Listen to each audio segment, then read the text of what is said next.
எல்லாருக்கும் நமஸ்காரம். கருட பஞ்சமி நாள்ல பெரிய திருவடியாம் கருடன் அவரை பத்தி, அவரோட சிறப்புகளை பத்தி திரு வெள்ளிமேடு மாதவன் அவர்கள் நம்மளோட பகிர்ந்துக்க வந்திருக்கார்.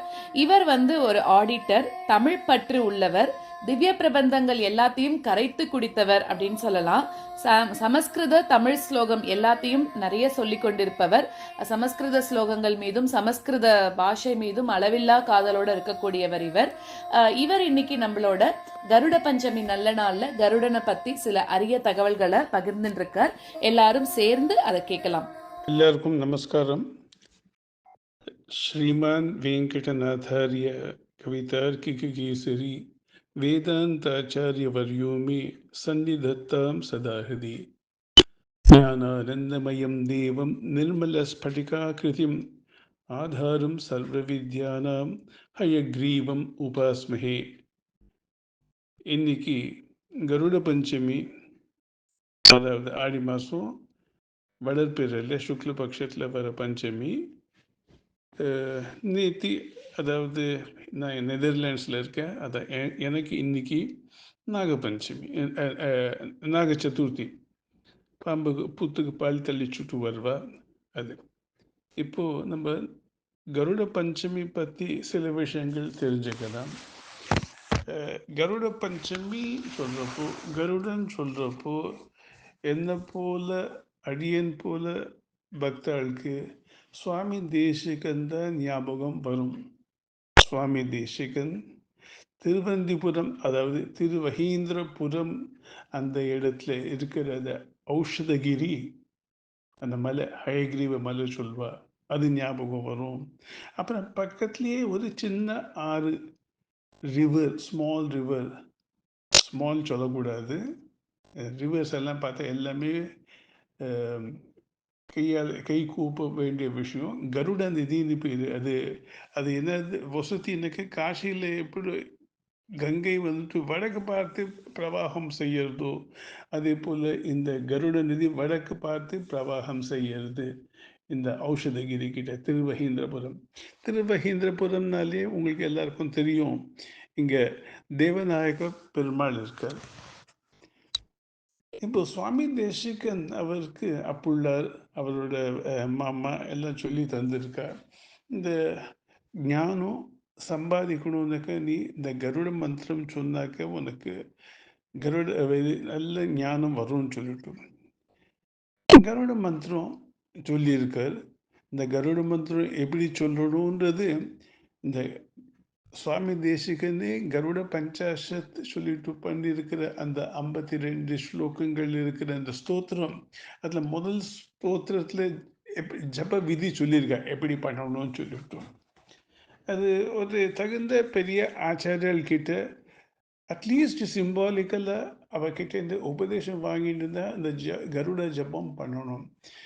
இந்த கருட ஜபம் பண்ணுறதுனால தான் சுவாமி தேசிகனுக்கு அந்த நித்திய சூரியான கருடனே பிரத்யட்சமாயிட்டு அவருக்கு ஹயக்ரீவ மந்திரம் உபதேசம் பண்ணான். உங்களுக்கு எல்லாருக்கும் தெரியும், சுவாமி தேசிகன் சுவாமி ஹயக்ரீவர், அதாவது முதல்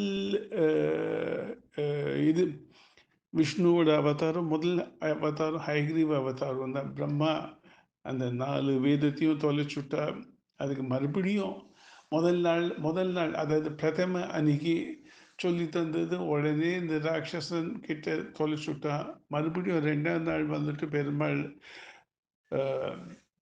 பிரம்மாவுக்கு சொல்லி தந்திருக்கா. இந்த ஹயக்ரீவ மந்திர ஸ்தோத்திரம் சுவாமி தேசிகன் ஹயக்ரீவன் மேலே ஸ்தோத்திரம் பண்ணிருக்க, கருடன் சொல்ல, அதாவது சாட்சாத் மகா விஷ்ணு மேலே. ஆமாம், இந்த கருடன் பற்றி சில விஷயங்கள் சொல்கிறேன். ரொம்ப ஆழமான விஷயம் கருடன் பற்றி சொல்லணும்னாக்க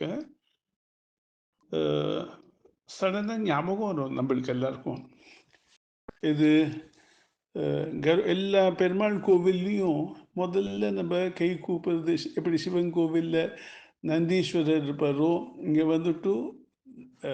பெருமாள் கோவிலில் இந்த கருடனை கை கூப்பிட்டு தான் நம்ம போய் பெருமாளை சேவிக்கணும். அதுக்கு முன்னாடியே அந்த துவஜஸ்தம்பத்துக்கு முன்னாடியே சாஷ்டாங்கம் சேவிக்கணும். அப்புறம் இந்த கருட மந்திரம், கருட புராணம், இந்த 2 விஷயம் இருக்கு. நான் ஏற்கனவே சொல்லியிருக்கேன். இந்த கருட மந்திரம்ன்றது அந்த கருட பஞ்சாசத்தில் எப்படி சொல்லணும் ஆச்சாரியன் கிட்ட இது வாங்கிட்டு, இந்த இது கருட புராணம்ன்றது மாத்திரம் அது நிஷேதம், அதாவது தவிர்க்கணும். எப்போ யாராவது போயிட்டாக்க அந்த 10 நாள் தீட்டும் போது தான் இந்த கருட புராணம் படிக்கலாம். அது ஞாபகம் இருக்கட்டும்.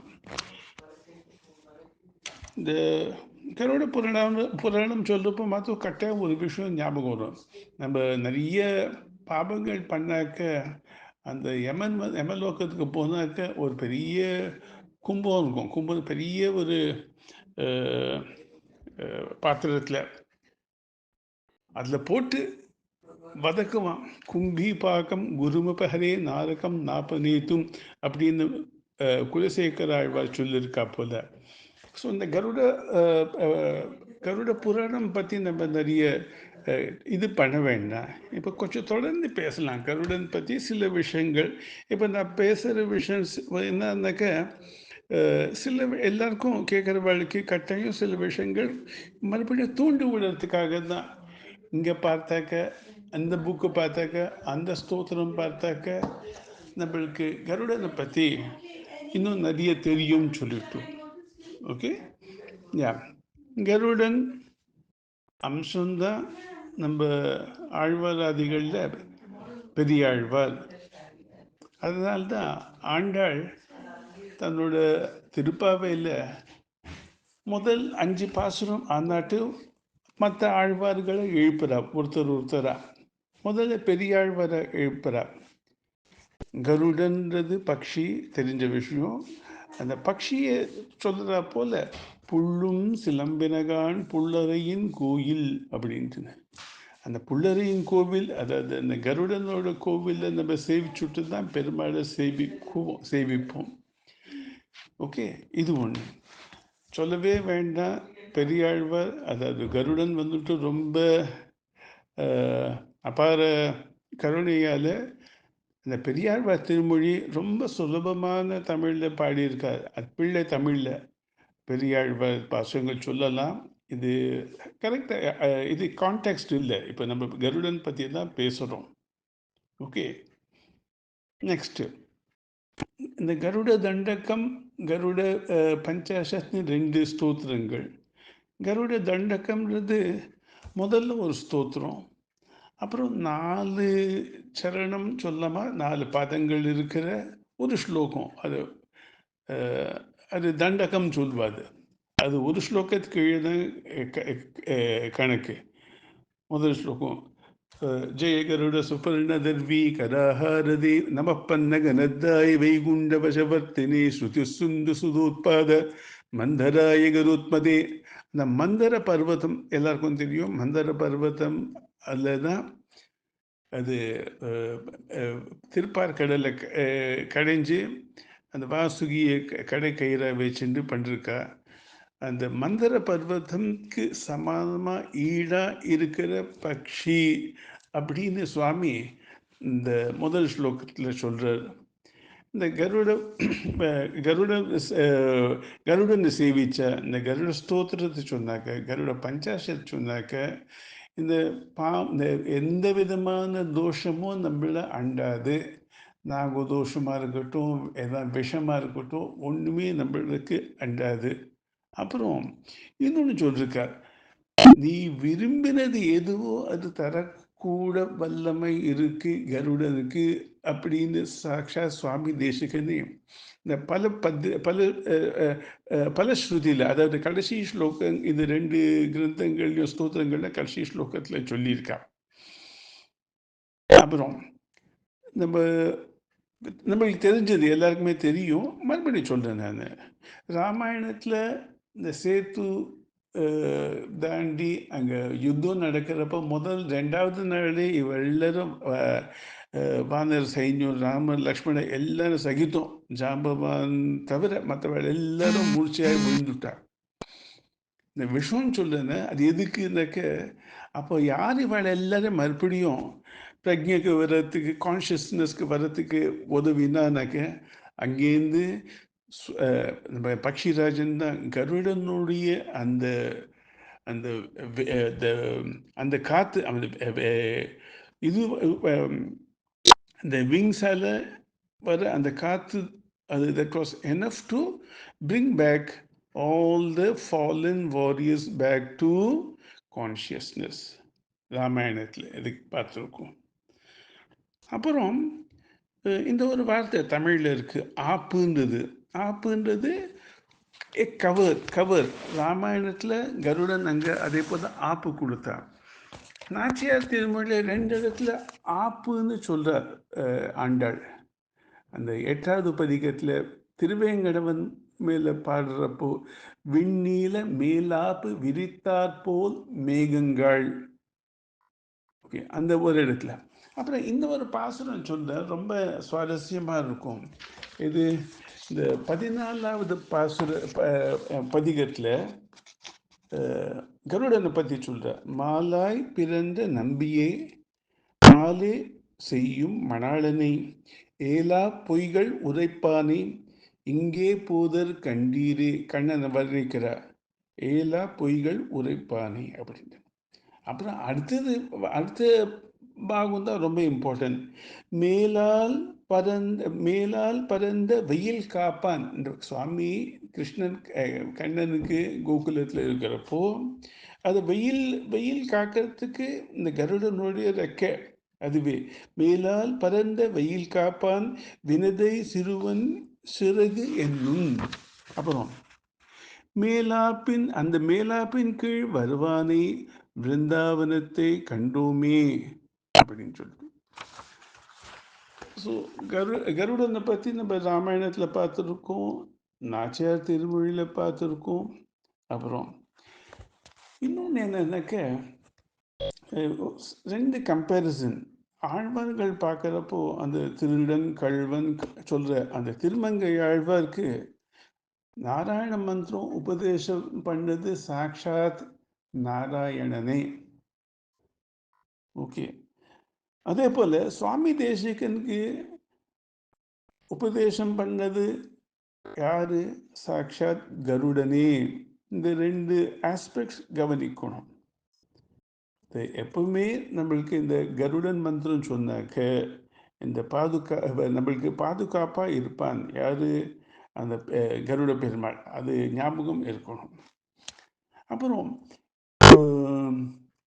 இந்த சதுஷ்லோகியில் யாமுன் ஆள வந்தார் அழகாக சொல்றார். காந்தஸ்தே புருஷோத்தம பணிபதி சையாசனம் வாகனம் வேதாத்மா விஹகேஸ்வரோ யவனிகா மாயா ஜெகன்மோகினி. அந்த முதல் பகுதியிலேயே இந்த சதுஷ்லோகியில் முதல் ஸ்லோகத்தில் சொல்கிறார். எவ்வளோ அழகாக இருக்குது அந்த யவனிகா. அந்த ஸ்க்ரீனில் நான் காணறேன். இங்கே பெருமாள் படுத்துருக்க அந்த அனந்தாழ்வான் மேலே பக்கத்துலேயே தாயார் இருக்கா, மாயா ஜெகன்மோகினி அப்படிங்கிறார். Okay, so these are the few references we are having about Garudan. Okay, அப்புறம் 2 விஷயம் சொல்லணும்னு நினச்சிட்டு இருக்கேன். இந்த கருட பஞ்சாஷத் சொல்லிட்டு இருக்கேனே, அது கட்டாயம் கருட மந்திரம் ஜபம் பண்ணுறது முறை மாத்திரம் ஆச்சாரியல் கிட்ட கேட்டுக்கோங்க. இதில் 5 அம்சம் சொல்லியிருக்கா. அந்த பஞ்சாஷத்துனாலேயே 50. முதல் அந்த சங்கர்ஷன் சாக்ஷாத் பெருமாளே. அதனால நம்ம கருடனை வணங்கலாம், துதிக்கலாம். அது பரவியூகம் மேலே ஒரு பகுதி. அடுத்து அமிர்த ஆஹரணன்றது இன்னொரு பகுதி. நாகதமன வர்ணனம்ன்றது 3வது பகுதி. பரிரக்ஷக வர்ணனம் பரிஷ்கார வர்ணனம்ன்றது இன்னொரு 4வது பகுதி. இந்த அற்புதனா இருக்கக்கூடிய அந்த திருமேனி கருடன் இது 5வது பகுதி. இந்த கட்டாயம் இந்த இது கருட பஞ்சாஷத் எல்லாரும் அர்த்தத்தோடு பார்த்து படித்து இந்த கருட பஞ்சமி அன்னைக்கு நான் ஐம் ரிக்வெஸ்டிங் எல்லாரும் முயற்சி பண்ணலாம். கருட தண்டகம், கருட பஞ்சாஷத் அர்த்தத்தோடு நம்ம கத்தினா நல்லது. அப்புறம் இவ்வளோ விஷயம் சொல்லியிருக்கேனே, கருடன் மேலே யாருனாக்க யார் உனக்கு சொல்லி தந்திருக்கானாக்க கட்டாயம் எல்லாரும் ஏகலவ்யர்கள் தான். எங்கெங்கேயோ இவ கருடன் பேசி ஜஸ்ட் டேஞ்சென்ஷியல் ரெஃபரன்ஸ் இருக்கும், இப்படி இருக்கும் அப்படி இருக்கும். எனக்கு important source for speaking on Garuda Panchami is 2 அப்பா பிள்ளைகள் பிரசிடென்ட் அவார்ட் வாங்கியிருக்க இன் தமிழ் அண்ட் சான்ஸ்கிரிட் வடமொழி. முதலானவர் வங்கிபுரம் நவநீதம் ராம தேசிகாச்சாரியர் ஒப்பிலியப்பன் சந்நிதி. 2வது அவருடைய திருக்குமாரர் டாக்டர் VN வேதாந்த தேசிகன். இவ தான் எனக்கு குரு. பல விஷயங்கள் சொல்லத்தில் அவளுக்கு நமஸ்காரம் சொல்லிட்டு நான் வந்துட்டு என்னோட ஆச்சாரியன் ஆண்டவனை கை கூப்பிண்டு கவிதார்க்கிக சிம்ஹாய கல்யாண குணசாலினி ஸ்ரீமதே வெங்கடேஷாய வேதாந்த குரவே நமஹா. ஆனால் ஒன்று மாத்திரம் சொல்லணும், கட்டாயம் தன்யவாதம் நன்றி கட்டாயம் சொல்லணும். ஜனனி சுந்தர் எனக்கு வாய்ப்பு கொடுத்தா. யாராவது சொல்கிறாங்களா கருட புராணம் கருட பஞ்சாஷத்து சந்தர்ப்பத்தில்ன்ட்டுன்னு? நான் ஒரு 3 மணி நேரம் அவகாசம் எடுத்திருந்தேன். என்கிட்ட புஸ்தகங்கள்லாம் இருக்குது, எனக்கும் பல விஷயங்கள் தெரியும் கருடன் பற்றி சொல்லிட்டு. ஜனனி சுந்தருக்கு என்னோட நன்றி, என்னோட தன்யவாதம் சொல்லணும். அடுத்தது எல்லாரும் இதே போல் இப்போ ஜனனி ஆரம்பிக்கிற இந்த யூடியூப் சேனலுக்கு கண்ட்ரிபியூட் பண்ணுங்க. யூடியூப்பில் மற்றவா சொன்னதையும் சந்தோஷமாக ஸ்ரத்தையாக பக்தியோடு கேளுங்கோ. நமஸ்காரம் நமஸ்காரம் நமஸ்காரம். அடியேன் வெள்ளிமேடு மாதவன், ஹைதராபாடு.